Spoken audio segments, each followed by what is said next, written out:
Welcome back to Balabas Gist. Martino, they say that the rate of how Fulani they enter for inside Igbo land and Biafra land now, the thing is alarming.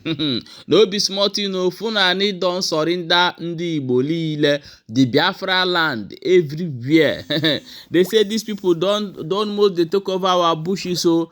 And what thing they do for there, we no know. The worst part of it is that the authorities are not going after these people. Now, ESN and Biafra means now they there after they find anybody where to say BIPOB, now they find why the Funanis in our land doing what they call undoable. Nobody they go after them. We will play you some videos when you hear what this our brother talk and decide where this thing they happen for inside Imo State. But I can't play you the video of women where still they protest against waiting Fulani they do for their land. I'll play these two video for you to watch. I beg as they watch and message say they share and drop your own opinion. Adam, a very quick one. Like I always say, I will continue to raise alarm. Ebe all I heard insecurity in Allah, we will continue to raise alarm. When we talk of Nde Fulani na Chinnama, when we talk of Fulani herdsmen kidnapping people in Imo State, some people are not water because Omebegi.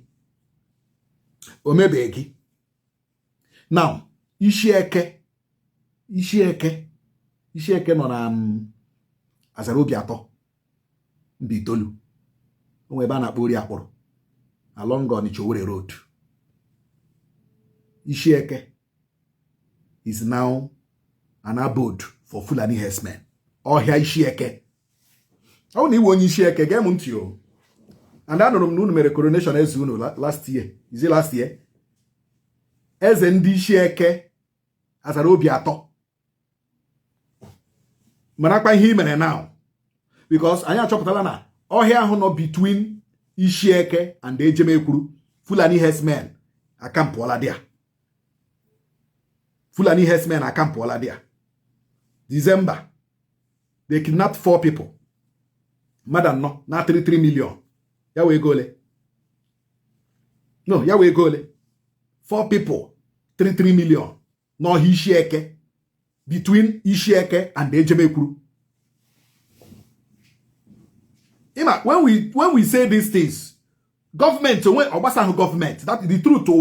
Government Imo State to make abandon Ndimo on the issue of Fulani herdsmen kidnap. Imo State government has abandoned Ndimo. That is the truth. The police is not serious. DSS is not serious. Military are not serious. Imo government are they serious.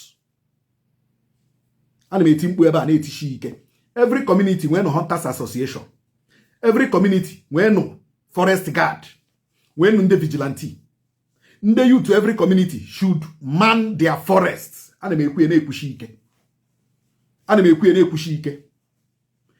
this government now when you have Azara ni hande Fulani herdsmen and the protect yourself. Communities defend yourselves. Government when you but to can also they were rubbish press release inciting the public, inciting the people. That's the only language they know how to speak. And when language also government now he is inciting. But protect the people, defend the people. They will not. Ndi Isieke Azara Obiato nọ na kansụl Mbaitoli. Unu ekwekwala ka unu dịka ndị Owerri West. Unu ekwekwala ka unu dịka ezi obodo. Unu ekwekwala ka unu dịka okuku. Unu ekwekwala ka unu dịka ihi agwa. Unu ekwekwala ka unu dịka nekede. Unu ekwekwala ka unu dịka oforola. Unu ekwekwala ka unu dịka ndekwu. Ịhụna ya ndị arịbatala. Information at my desk na-egosi na ndị enweme camp n'ọhịa Isieke Azara Obiato nọ na Mbaitoli LGA of Imo State. Eze ndị Isieke rise up to this occasion. Ndị Isieke Town Union rise up to this occasion. Ihe m ji ekwu ya unu ụmụnne m. Ihe m ji ekwu ya unu ụwụ. Ihe m ji ekwu ya. Rise up to this occasion. Ndị arịbatala n'Isieke. Onye nwere ntị ya nụrụ.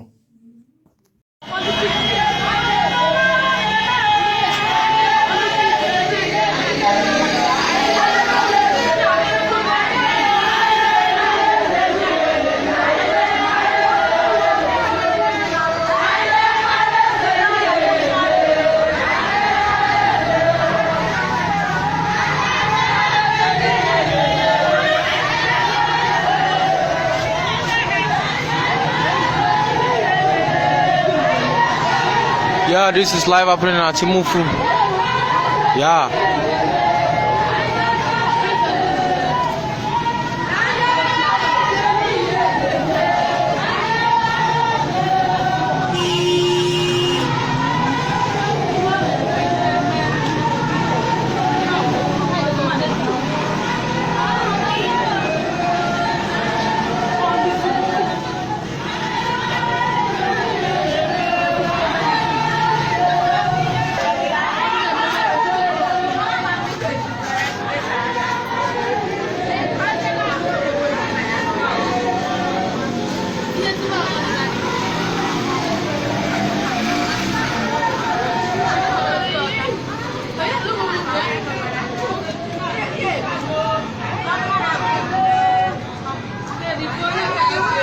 They say if they pursue you, you go run, they go your house.